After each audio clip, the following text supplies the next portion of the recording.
Good afternoon.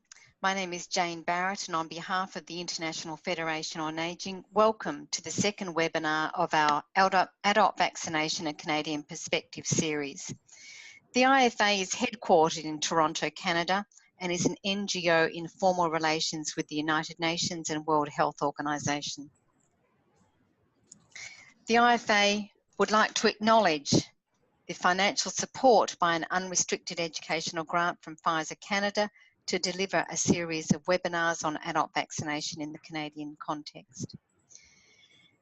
As many of you know, adult vaccination is a vital contributor to healthy ageing, without which many adults, particularly older adults and those with chronic comorbidities, would see marked decline in functioning from vaccine-preventable diseases such as influenza, pneumonia, and shingles. Today, I have a great pleasure in introducing the speaker for the webinar. Many of you will know of, and many of you will have met or experienced the fine work of Dr. Samir Sinha. Samir is passionate, respected, compassionate, and formidable in his advocacy for the needs of older adults. He currently serves as the Director of Geriatrics of the Sinai Health System and the University Health Network in Toronto, and the Peter and Sheila Godso Chair in Geriatrics at Mount Sinai Hospital. He's also an Associate Professor in the Departments of Medicine, Family and Community Medicine, and the Institute of Health Policy, Management and Evaluation at the University of Toronto, and an Assistant Professor of Medicine at the Johns Hopkins University School of Medicine. Samir's breadth of international training and expertise in health policy and the delivery of services related to the care of the elderly has made him a highly regarded expert in the care of older adults. In 2012, he was appointed by the Government of Ontario to serve as the expert lead of Ontario's senior strategy, and is now working on the development of a national senior strategy. In 2014, Canada's Maclean's magazine proclaimed him to be one of Canada's 50 most influential people and its most compelling voice for the elderly. More so than that, Samir is one of the most approachable healthcare professionals that I've ever had the blessing to meet. He's not only a person of great insight and, as I said, formidable in advocacy, but he is also an incredible listener and visionary in this whole field. It's a great pleasure for us to have Samir with us today, and I look forward to hearing his presentation. Just to note before I hand it over to Samir, attendees are welcome to submit typed questions through the Zoom platform, and I would suggest, robust questions, because I'm sure Samir will be able to respond eloquently. So thank you, Samir, in your busy schedule, for being with us today. Thank you very much, Jane. Can you hear me okay, Jane? Yes, perfectly. Brilliant. Okay, so welcome to everybody who's joining us on our webinar, and it's a real honor and privilege to be here today. And thank you for those very gracious remarks, and I hope I can live up to some of them with this presentation. So we have a group based in Canada called the National Institute on Aging. It's a policy-based think tank based at Ryerson University in Toronto, and we're very interested in working around this concept of what really informs a national senior strategy for Canada. And one of our focuses and one of our pillars of activity is around healthy and active lives. And this is where this focus on immunization has come into play. So we've actually been working on vaccination policy-based research, and this is what we want to share with you, because we've done 2 major white papers over the last year, and we have a forthcoming one on shingles that will be coming out later this year. But this is where we want to focus on the issues of influenza and pneumonia, and this is what we want to share with you today. And so here's our presentation thinking about really these 2 illnesses, or these 2 infectious diseases, is really underappreciated, especially when you think about the burden that it can actually cost for our older populations. But really what we want to do is focus on what can we do and how we can better address this issue. So as I mentioned, the National Institute on Aging was established in 2016, and it really focused on evidence-based public policy innovation and advice to promote best practices for aging well. And it's our first think tank in Canada focused exclusively on cross-disciplinary research, really thinking about thought leadership, innovative solutions, public education, and public policy on aging. And so this, again, is one of those ways in which we like to do it. And you can see here's this National Senior Strategy diagram that we've helped to envision how we think about a national senior strategy from a Canadian perspective. And so when we think about the things that we could work on at a national level, here are the 4 pillars of activities that really support this work. And you can see pillar number 2 is really focused on this notion of healthy and active lives, and really thinking about not just things that we can do when we're older, but really thinking of this from a life course perspective as well. So we worked on 2 reports, as I mentioned, that have been published over the past year. And really, this has been supported with unrestricted educational grants from Sanofi Pasteur and Pfizer. And through these 2 reports, we want to do a few things. One is we want to characterize the actual burden of influenza and pneumococcal disease, including pneumonia, amongst older Canadians. We want to explain the current state of evidence and policies on influenza and pneumococcal immunization in Canada. And thirdly, we want to focus attention on the challenge to achieve Canadian and World Health Organization immunization targets for both older Canadians and healthcare professionals as well. And then finally, what are the policy and practice recommendations we could actually move forward in Canada around immunizations?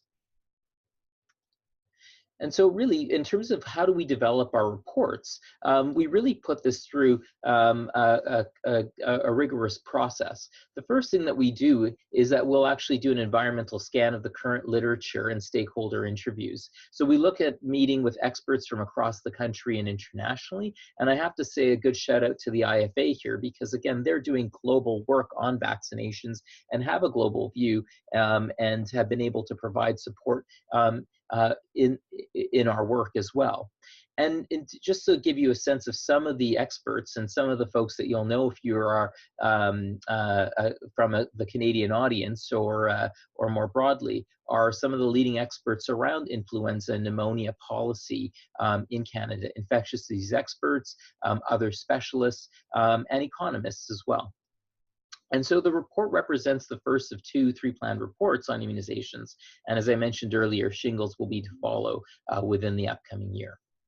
So when we actually get into it, if we start thinking about the burden of influenza in Canada, we find out that when you actually start thinking about influenza, it's one of our leading causes of death in Canada. In fact, influenza and pneumonia are 7th leading causes of death in Canada right now. And you'll notice when you look through the list here on this slide that this is the only group of infectious diseases that is actually one of our leading killers. If you go back 100 years, you'll find that there are a number of infectious diseases that were the leading causes of death, but this remains the only one, and it remains the only vaccine preventable, or the #1 vaccine preventable cause of death, if you will, in Canada to this day. So when you think about the impact of influenza, again, a lot of people think about flu and they underestimate actually how bad the flu is. Many Canadians actually assume that the flu is just something like a common cold. And many think that flu season is actually only during the deep winter months, but flu season occurs between November and March, and it really has a huge burden. So not only do we actually find that it actually leads to about 12,200 hospitals on average annually, it's also been reported to cause an average of 3,500 influenza-related deaths on an annual basis as well.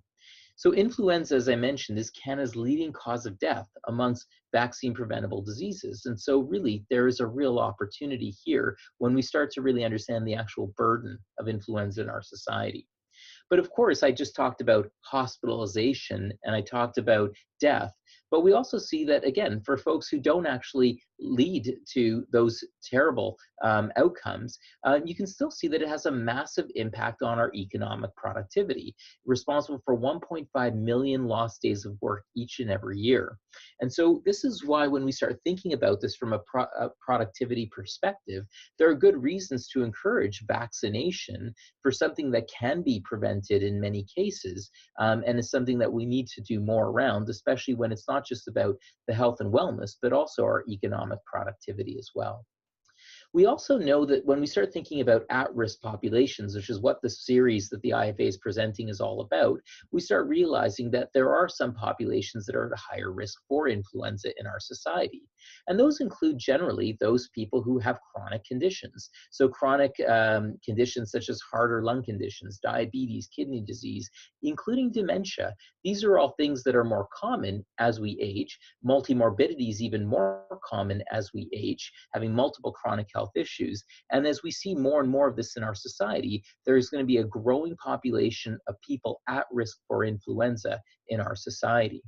But the other thing is, we don't just think about older people, and generally we say that as a group, because there's a prevalence of many of these things, whether it be one or many in our older populations, and that's why we think about the population 65 and older, not just because of the increased presence of these, but also the concept of immunosenescence, that our immune system starts to weaken as we get older.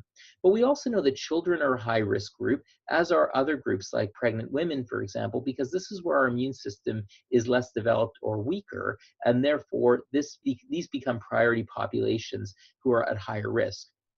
We know that nursing home residents tend to actually have a number of chronic health issues, and Indigenous individuals in our country as well have some of these common characteristics that again put them as an identified high-risk group.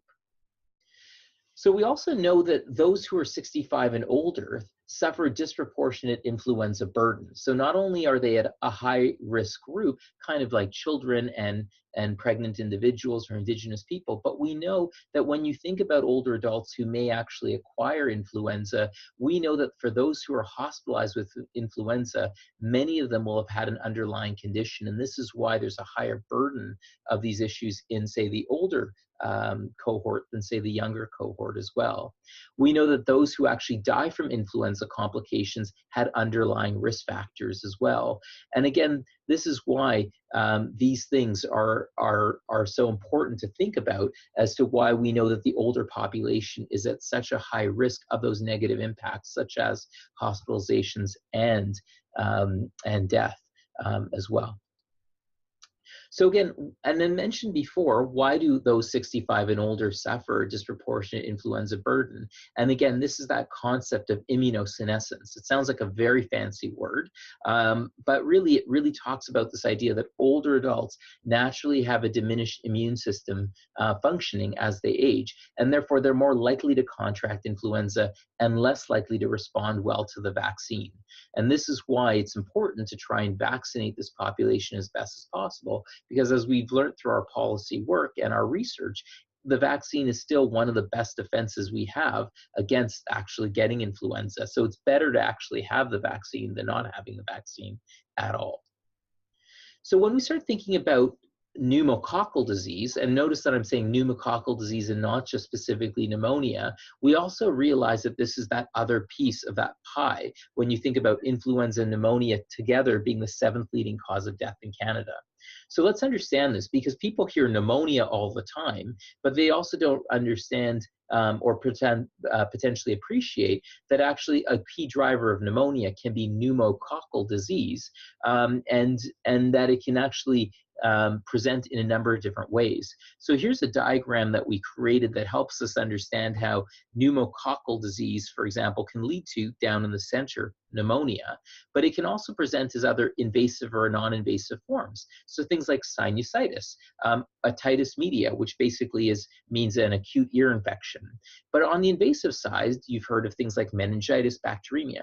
These things are all caused by sometimes viruses, but in many cases bacteria as well. And pneumococcal disease is actually a bacteria that is often a common culprit in many of these illnesses as well. And so this is what, when we talk about the pneumonia vaccination that you may have heard about, it's actually not a vaccination against pneumonia per se, it's actually against pneumococcal disease. And you can see a number of the many manifestations, including pneumonia, that we actually see how it manifests itself.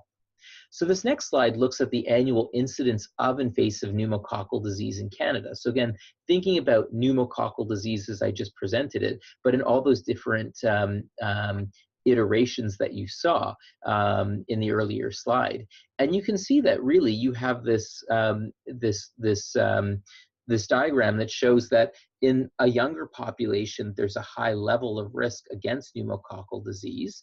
And then when you're actually, and then during your middle age, if you will, not so much of a burden, but then that burden starts to significantly increase once again, once you're getting in that 60 and over age group as well.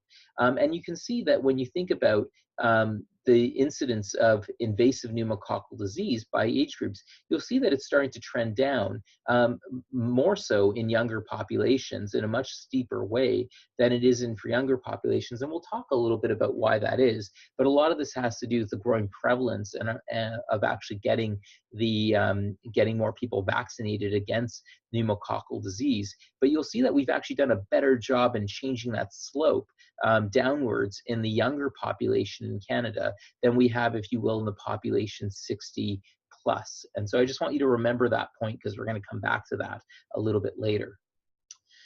So now when you think about people, again, similar story to that of what we see with influenza, people living with chronic diseases are at increased risk of pneumococcal disease. And again, it's this idea that if you actually have some of these chronic conditions and a weakened immune system, of course, you could be at increased risk of developing things like pneumococcal disease and other infections as well. And when you start thinking about, again, a similar burden when hospitalizations and death, here's some data that we have across Canada that looks at hospitalization rates in different cohorts of that group, kind of 65 and older. And as you can see here, if you look at the top left here, you'll see that's the rate of hospitalizations in those who are 75 and older.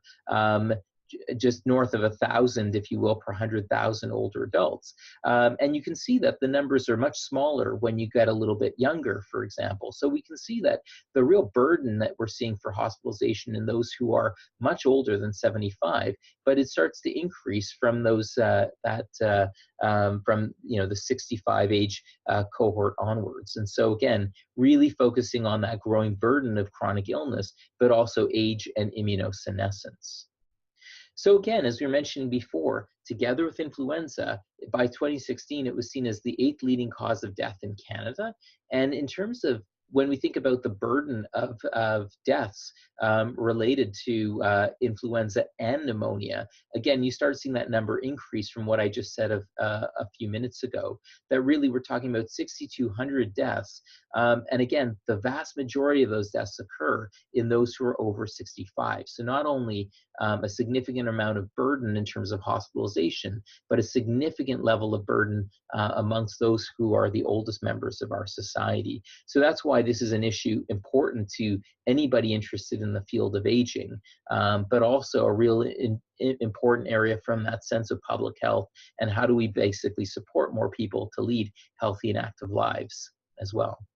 When you think about the costs as well, when you start thinking about the economics of pneumonia, just like we were talking about the economics of influenza in terms of lost days of work, this just shows you how much this costs. And this is a typical cost of a hospitalization on average in different provinces. And you can see the numbers vary, province to province, but we're talking around a $10,000 mark is around the cost of what it costs to hospitalize a person with pneumonia. So when you think about the thousands and thousands of people hospitalized a year, this is a significant burden on our healthcare system and kind of threatens, if you will, the sustainability of our system, especially when we have preventable ways available to support more older people in our society.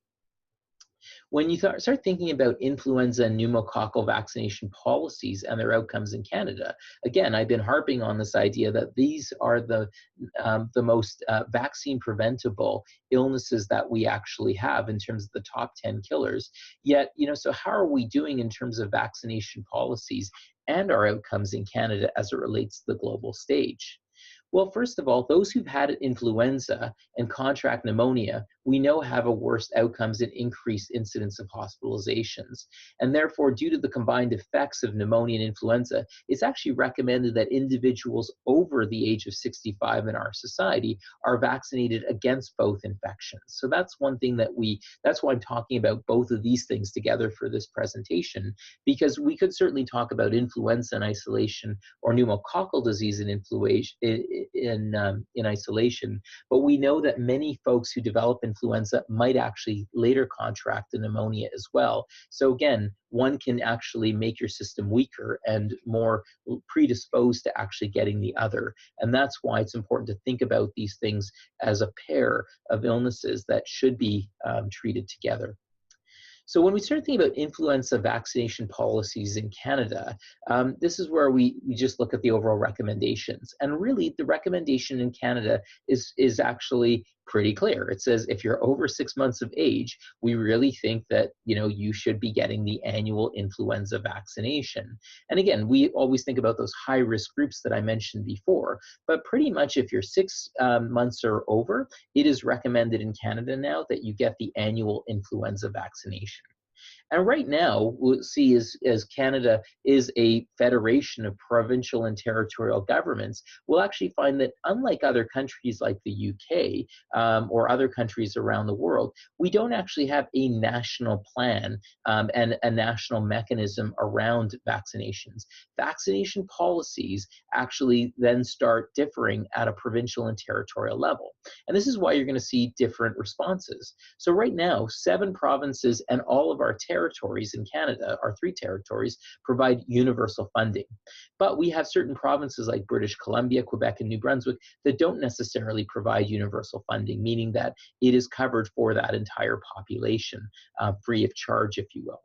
We also have different policies of who can actually administer the influenza vaccination. So in all provinces and territories, a primary care provider, for example, might be the typical person who's expected to be able to distribute that vaccination. Some provinces also utilize public health nurses as well, but in only 9 of our provinces across Canada, pharmacists are offering the influenza vaccination. They're enabled to offer that vaccination. And there's a specific reason for doing this as well.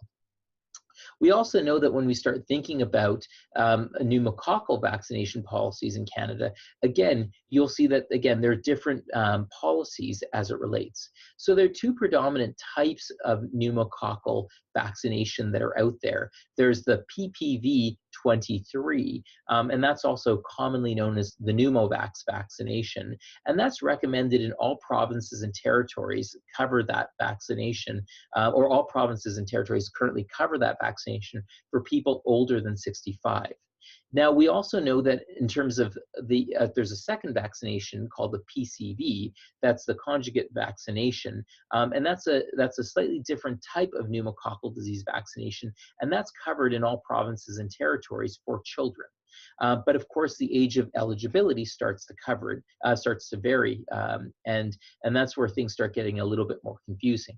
Now, all provinces and territories have some coverage for those living with chronic conditions, but again, the schedules and the conditions covered vary. So again, they'll say for certain people with heart disease, for example, or diabetes, they might recommend this at certain age groups that they will actually provide coverage and support.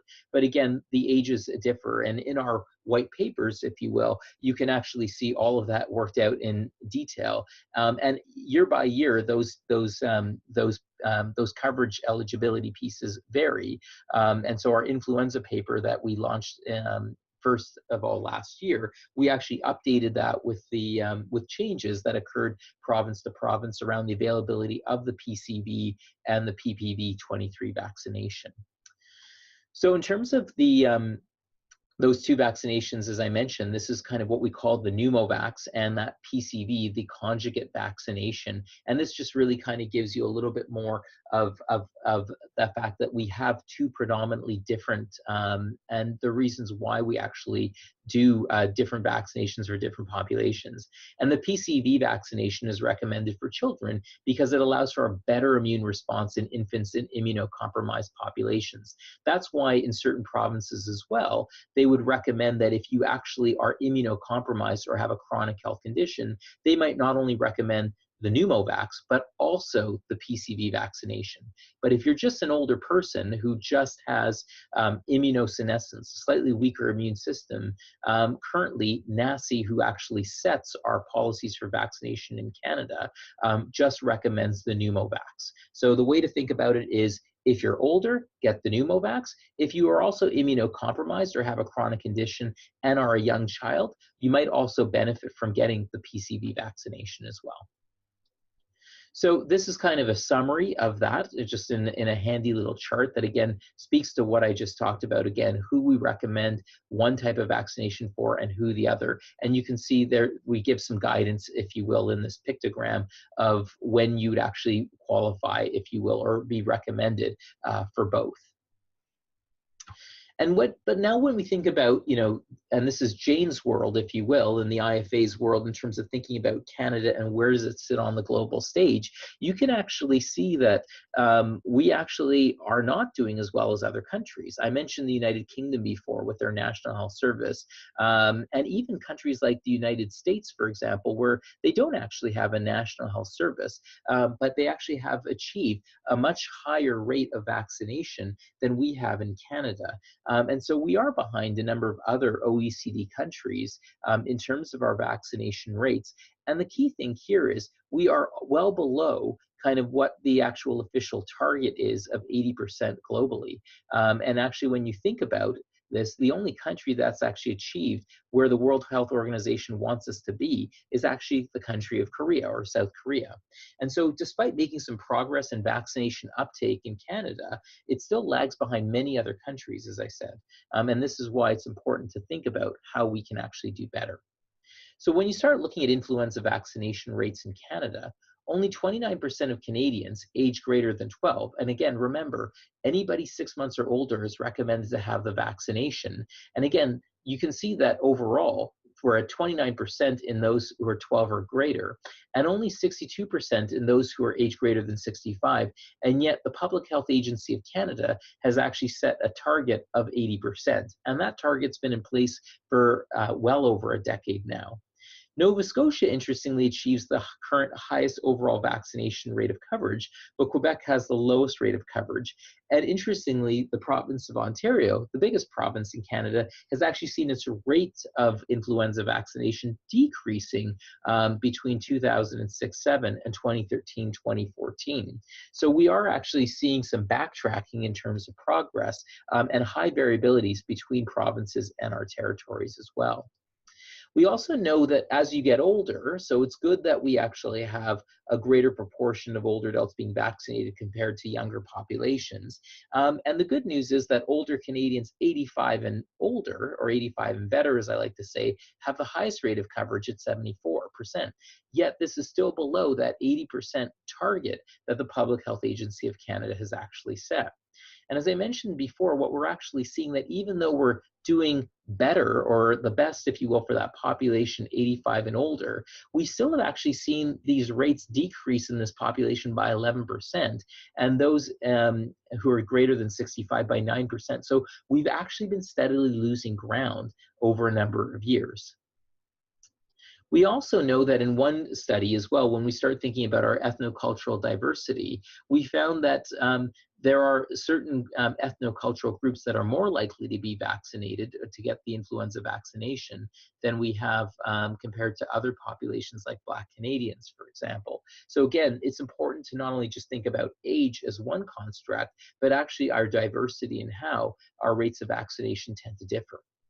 Now, you remember that I mentioned that only 9 of our provinces in Canada currently enable pharmacists to actually provide the vaccination. Well, we've actually, when we look at the rates of vaccination in the provinces where pharmacists are able to administer the influenza vaccination, more people are actually vaccinated. And that's important data because, again, many provinces and territories over the last 10 years have actually been enabling their pharmacists to offer vaccinations. In fact, Ontario can deliver up to 23 different vaccinations. And the reason for this is to make it more easily available to try and boost these vaccination rates in our country. And again, there's good evidence to show that when we enable pharmacists to do this, more people do get vaccinated. So just keep that in mind as well. Now, of course, you'd think that, well, surely all of our doctors and our pharmacists and our nurses are getting vaccinated. But you can even see here that when you start looking at influenza vaccination rates for healthcare providers, it's actually quite low. So our primary care providers are some of the best vaccinated folks at 72%. But remember, this means that 28% of primary care providers aren't getting the vaccination. This lowers further for specialists, and then you can see the breakdown for other professionals, including pharmacists, who again, in 9 provinces are unable to provide the vaccination. And you see that the numbers are quite low for nurses as well, who are often providing a lot of that direct care for some of our most vulnerable patients as well. So on average, only 50% of healthcare providers overall are vaccinated annually against influenza as well. Now, when we start thinking about pneumococcal vaccination rates in Canada, again, we start seeing some of the same issues again. But interestingly, and I find this quite fascinating, our vaccination rates against pneumococcal vaccination, especially in older Canadians, is even far worse when this is not something you need to get on an annual basis, but really once over the age of 65. But you'll see here that when we look at that younger population that's particularly vulnerable to pneumococcal disease, we find that 80% of those people younger than 2 are being vaccinated, but 42% greater than 65 have actually been vaccinated. So remember that we're talking about 42% greater than 65. This is much lower than those who are getting the annual influenza vaccination. And again, the targets that our Public Health Agency of Canada have set are 80% for older adults and 95% for those under the age of 2. And again, I just want to point out, if I haven't made it more obvious, that how have we done such a terrific job getting twice as many people under the age of 2 in a 2-year lifespan vaccinated against pneumonia or pneumococcal disease, and yet for people who make it to 65 in Canadian society, they have about 20 years of life expectancy ahead of you, so 10 times the amount of time here, and yet we've only achieved half the vaccination rates in this older group.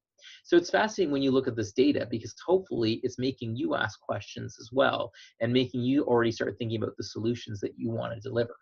So again, when we start thinking about that group in between, when we talk about people who are 18 and 64 living with chronic conditions, because remember, this is a group that we would recommend to get the pneumococcal vaccination as well.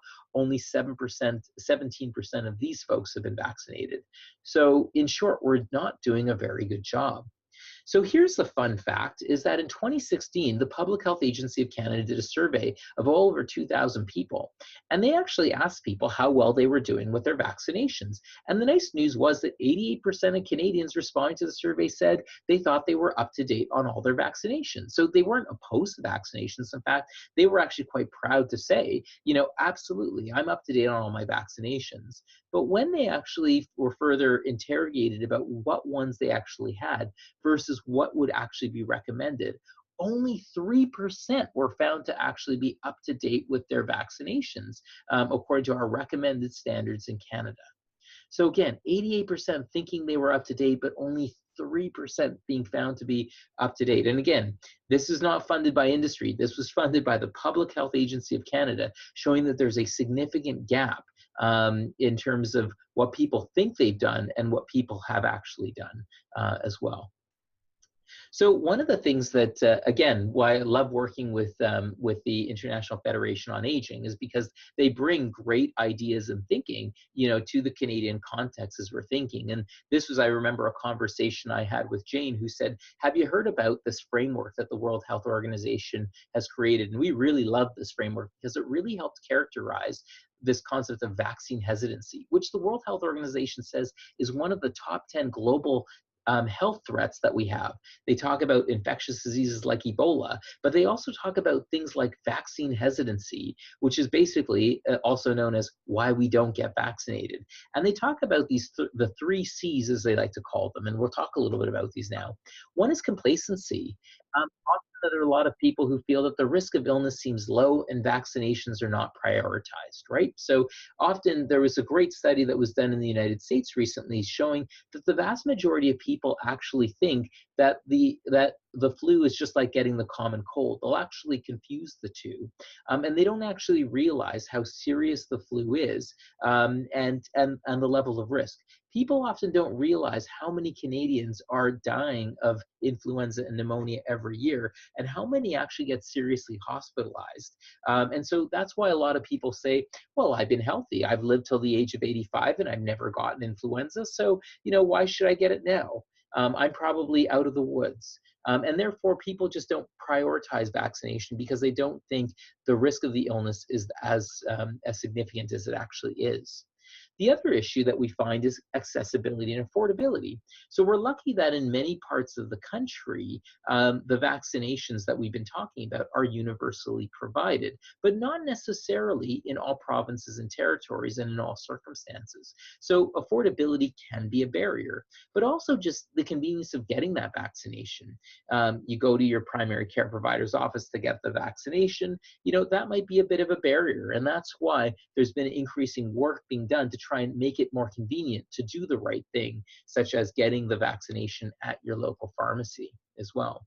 And then there's the third issue about confidence. Again, this is addressing trust in the vaccine, the health system, and policymakers. So, this is where people start talking about the anti-vaccination movement, for example. But when you actually look at the data in Canada, most people, again, are very positive about vaccinations, much more so than would reflect why we have such low vaccination rates. So certainly there are people who may not necessarily fully trust the vaccination, or understand why is it being recommended, and really feel that the risk of getting the illness is actually lower than it actually is. But this is the opportunity here, is that understanding complacency, convenience, and confidence are the three prime reasons why we find that people are vaccine hesitant or not getting the vaccination. So what can we start doing about this?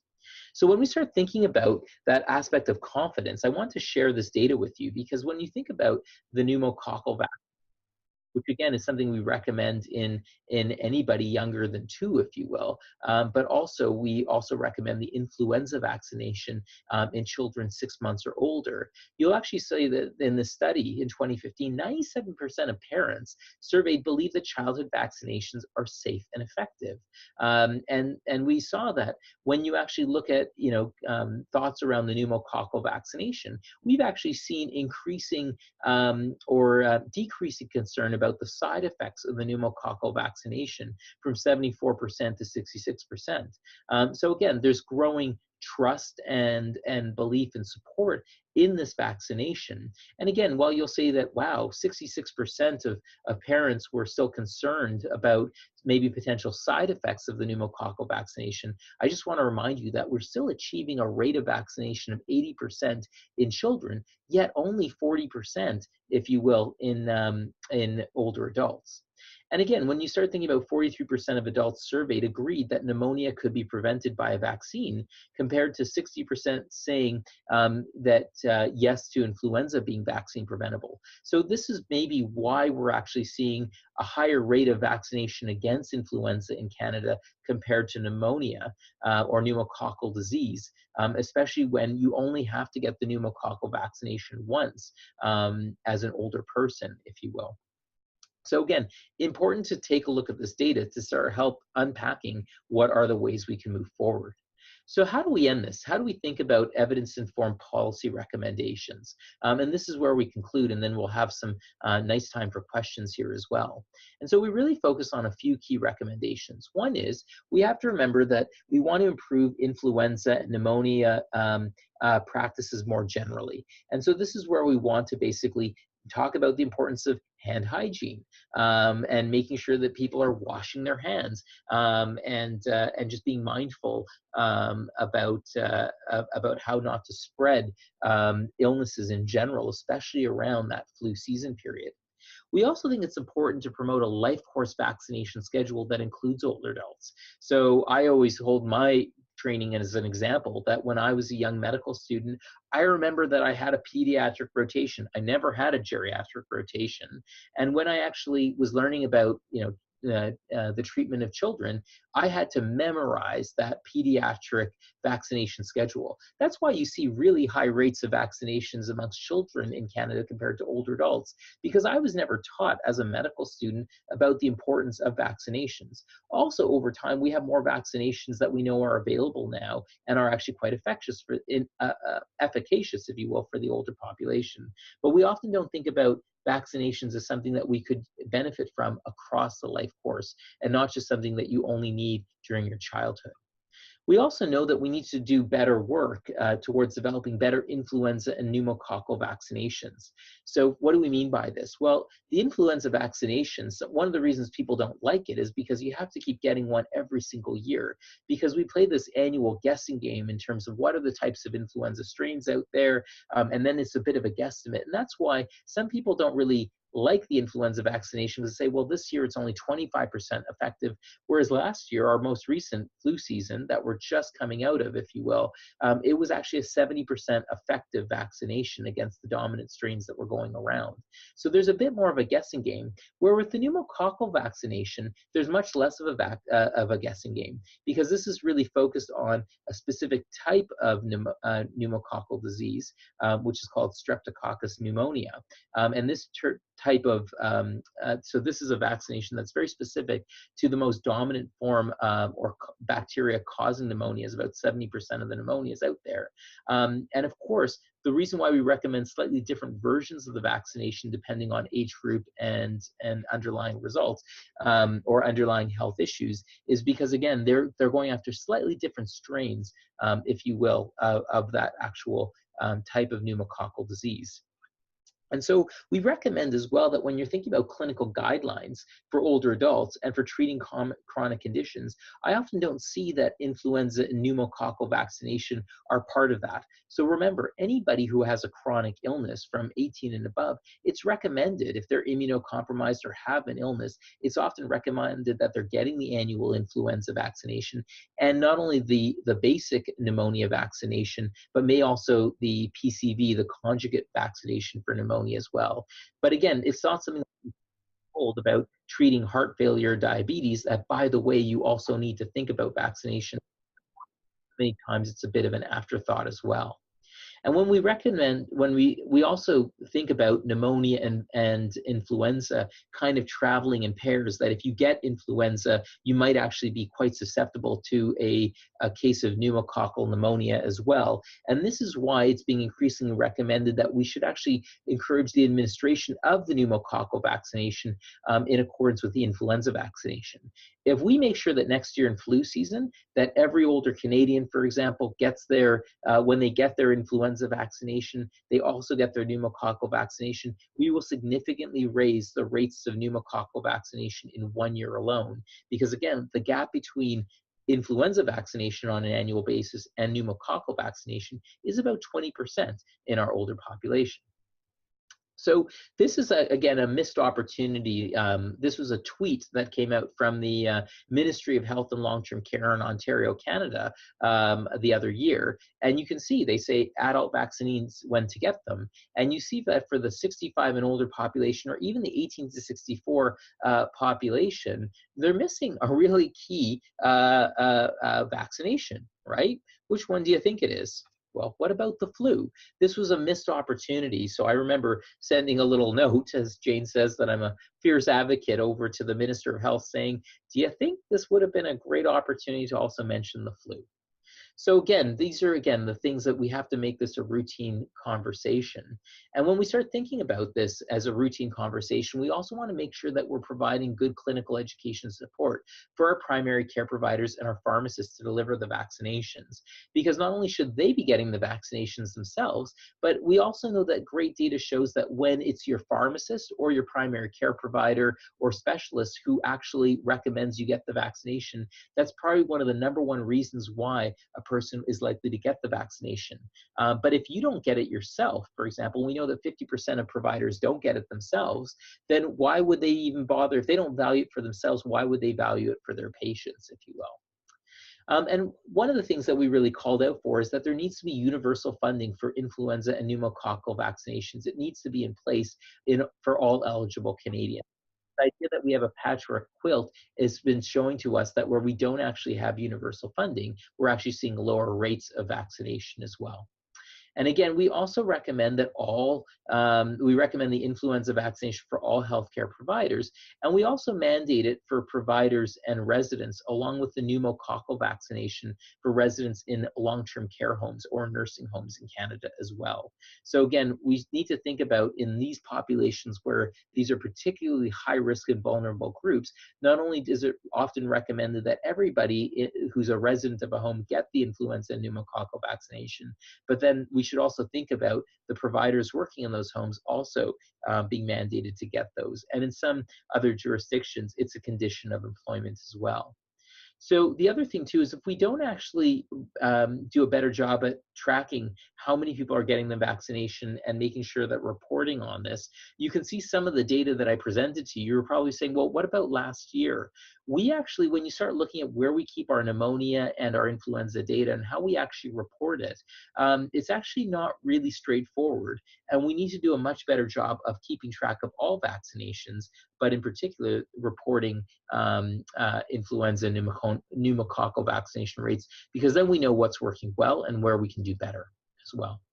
So if you want to find more information about this, you can visit us at the ryerson.ca NIA website. You can follow our National Institute on Aging through these different handles, including our National Senior Strategy Report.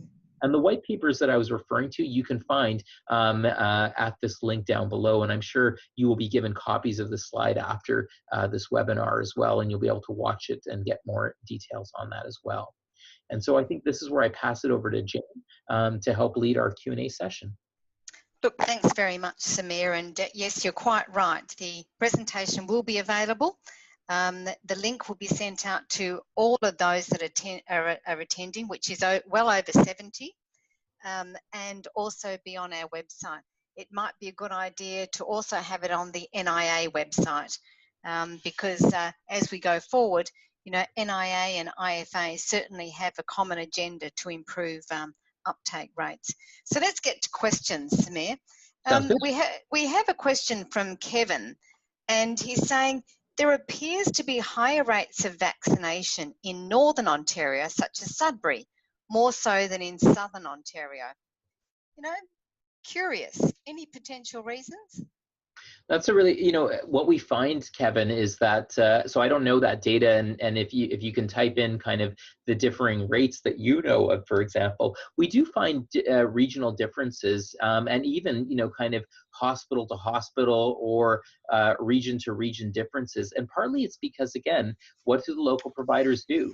If a local group of providers prioritize this, or the local public health unit really makes this a priority and gets the word out, again, we find that just by consistent messaging, making sure that people know their information, we can find that we can start seeing even differential rates within a province and territory. So it sounds like they're doing something really good in Sudbury. Maybe we could all learn from that as well. Thanks for that. I'm particularly interested about narratives, Samir. And I often say the narrative about it's flu season, go and get your flu vaccine, is actually not one that's helpful. So do you have any comment about the potential reasons for inconsistent narratives among healthcare professionals? Yeah, like, I mean, that's a really good question, and I'm sure we could spend a lot of time kind of trying to unpack that, right? I think what we're finding right now is the common narratives that we're using right now, like it's flu season, go get your flu shot. Those aren't resonating as well. And often what we find is, back to that fascinating study done by the Public Health Agency of Canada, saying 88% of people think they're up to date on the vaccinations they need. And in fact, that we have a lot of older people, for example, and younger people too, who don't actually think that the influenza vaccination applies to them. And I think that's where these narratives start falling apart because, again, I'm sure everybody knows that in flu season, someone's supposed to get their flu shot, not me. And I think this is where we need to change the focus of the conversation to remind that everybody should be getting their flu shot and why. And so Mm, some of the things that I often will talk about with my patients is that, do it for your grandchildren. Or if you love your grandma and grandpa, for example, or your parents, you might want to get these vaccinations as well if you're eligible for them. The influenza one, everybody's eligible for. But also, kind of when we start explaining to how many people died. I simply tell my patients, they say, well, why should I get it? I've never had the flu. And I say, well, it's actually the eighth leading cause of death. And really, if it's really important for you is to stay healthy and independent, right? You have to realize the majority of people who die of the flu are older adults, and older adults are some of the greatest victims of influenza and pneumococcal disease. And when people hear that and they realize, oh, well, that's actually me, and that could be me, I think that starts to change that narrative. So I also think the fact of the matter is there's really good literature out there showing that if I don't bring up the issue with my patients are more likely to not get vaccinated. And I think mm, that's where we need to kind of encourage the reasoning behind in our clinical education, why it's so important to make sure this is a routine part of the conversation, not that mm. it's flu season, get this, but every year we're even trying to encourage people, members of the public, to say on your birthday or after your birthday, talk to your provider and say, are there any new vaccinations out there that I might be eligible? Am I up to date on my vaccinations? Because maybe changing the narrative that way can actually get us to a much better life course approach to kind of healthy aging. Mm. And also, there's no reason why diabetologists or ophthalmologists or cardiologists couldn't actually also have a checklist to say, have you had your vaccine? But we've got two more questions that have just come forward, and I think this is it is a very hot topic that Pat has asked a question about. They say there was little comment on the success of vaccines, and this is a very hot topic on social media currently. And we can actually see this on two ways, can't we? We can certainly look at it in terms of, the measles outbreaks, but also the anti-vax. So do you want to make a comment about that? In terms of The hot topic about the success of vaccines or not. Yeah, well, I mean, I think what we do know is the overwhelming evidence out there is that vaccines, have actually, they're highly effective. Some are more effective than others. The challenge that we start having with things like influenza is because they have to be developed on an annual basis, and some years they're more effective than other years. For example, this is where people have less confidence, for example, in the influenza vaccination when they hear messages like, I heard wasn't as effective as the other ones. The pneumococcal vaccination is a bit of a challenge because, again, it doesn't protect against all forms of pneumonia, for example. And some people might say, well, I got a pneumonia and that pneumonia shot didn't do me well, so why should I recommend it to others? And the key is sometimes people forget that there are other causes of pneumonia, like viral pneumonias or other bacteria that might cause pneumonias. But the key thing is the pneumococcal vaccination protects against 70% of the types of the common types of bacterial pneumonia that occur. But when you start thinking about the measles vaccination or some of these other ones, these have been found to be incredibly effective vaccinations, and incredibly safe vaccinations overall. And that's why we're now seeing that where we've become a bit more complacent, again, back to that idea of those 3 Cs, that maybe other people should get vaccinated. I can sit this one out because I don't see much about measles, kind of in the past few years. Mm. Well, this year we've actually, in a sense, really seen what happens when we become a bit too complacent to a level that can really threaten the public health and well-being of our Sure. society. Charlene has noted that you mentioned the role of pharmacists. What do you think the role of registered nurses are in various sectors, and how could they play a role in supporting vaccination and education?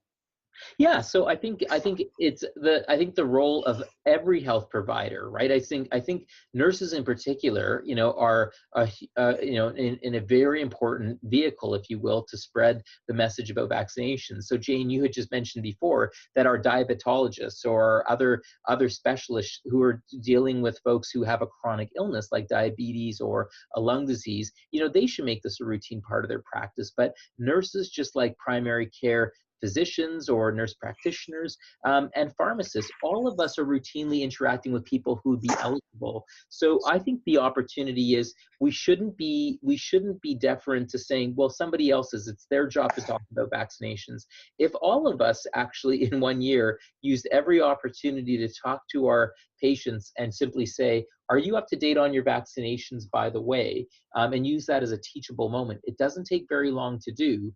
I would think that we would significantly improve our overall vaccination rate. So nurses, absolutely important workforce, but again, only 55% or so are getting vaccinated on a year-to-year basis.